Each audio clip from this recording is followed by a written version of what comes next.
Welcome to Chitra's cooking wish. இன்றைக்கி வீடியோவில் நல்ல சத்தான சுவையான முளைக்கட்டிய பச்சைப்பயிறு தோசை எப்படி செய்யறது தான் நம்ம பார்க்க போகிறோம். இந்த தோசை பார்த்திங்கன்னா மேலே நிறைய வெஜிடபிள்ஸோடு சாப்பிட்றதுக்கு ரொம்ப டேஸ்ட்டாக இருக்கும். வெயிட் லாஸ் பண்ணுறவங்களும் தாராளமாக எடுத்துக்கலாங்க. ஏதாவது லைட்டாக சாப்பிடணும்னு நினச்சிங்கன்னா இந்த டிஃபனை நீங்கள் ட்ரை பண்ணுங்கள்.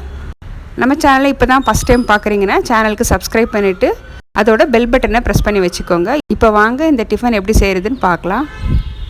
பச்சைப்பயிறு 4 கிலோ எடுத்திருக்கேன். இது நைட்டு ஃபுல்லாக ஊற வச்சு மறுநாள் காலையில் தண்ணியை நல்லா ஃபில்டர் பண்ணிவிட்டு ஒரு காட்டன் கிளாத்தில் நம்ம இந்த பச்சைப்பயிரை சேர்த்துட்டு ஒரு பாக்ஸில் போட்டு நம்ம க்ளோஸ் பண்ணி வச்சா ஒரு 2 நாளையில் பார்த்திங்கன்னா நல்லா முளைக்கட்டி வரும்.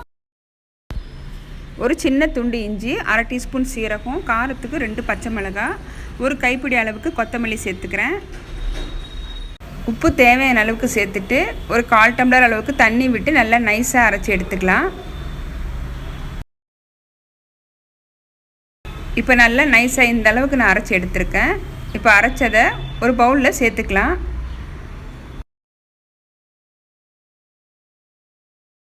மிக்ஸி ஜாரை அலசிட்டு தண்ணி சேர்த்துக்கிறேன். நமக்கு தோசை எந்த அளவுக்கு திக்னஸ் வேணுமோ அந்த அளவுக்கு தண்ணி சேர்த்துக்கோங்க.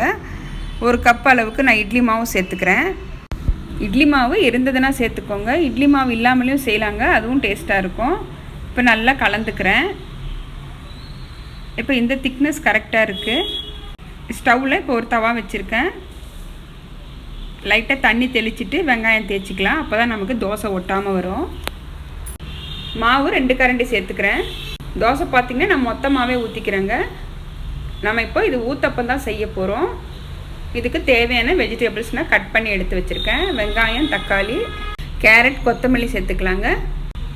ஃபஸ்ட்டு வெங்காயம் சேர்த்துட்டு அடுத்தது தக்காளி சேர்த்துக்கிறேன். கேரட் சேர்த்துக்கலாம், அதோட கொத்தமல்லி சேர்த்துக்கலாங்க. நம்ம இதே காய்கறி தான் சேர்க்கணும்னு இல்லை, நீங்கள் குடமிளகாய் சேர்த்துக்கலாம், முட்டைக்கோஸ் கூட சேர்த்துக்கலாங்க. 1 டீஸ்பூன் அளவுக்கு எண்ணெய் விட்டுக்கிறேன். இது ஒரு பக்கம் வேந்ததை நம்ம திருப்பிக்கலாம்.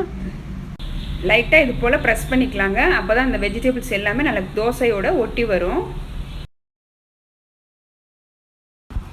அவ்வளோதான், நம்மளுடைய ஹெல்த்தியான முளைக்கட்டிய பச்சைப்பயிறு தோசை இப்போ ரெடி ஆயிடுச்சுங்க. நீங்கள் குழந்தைங்களுக்கு கொடுக்குறதா இருந்தால் மேலே நீங்கள் பன்னீர் துருவல் கூட சேர்த்துக்கலாங்க, அது இன்னுமே ஹெல்த்தியாக இருக்கும்.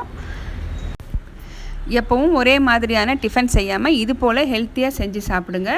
தோசை பாருங்கள் நல்லா சாஃப்டாக வந்திருக்கு. இந்த தோசை 2 சாப்பிட்டாவே நல்ல ஃபில்லிங்காக இருக்கும். நம்ம நிறைய வெஜிடபிள்ஸ் சேர்த்துருக்கோம். இந்த வீடியோ உங்களுக்கு பிடிச்சிருந்ததுன்னா வீடியோவுக்கு லைக் பண்ணுங்கள், நம்ம சேனலை சப்ஸ்கிரைப் பண்ணி சப்போர்ட் பண்ணுங்கள். தேங்க்யூ ஃபார் வாட்சிங்.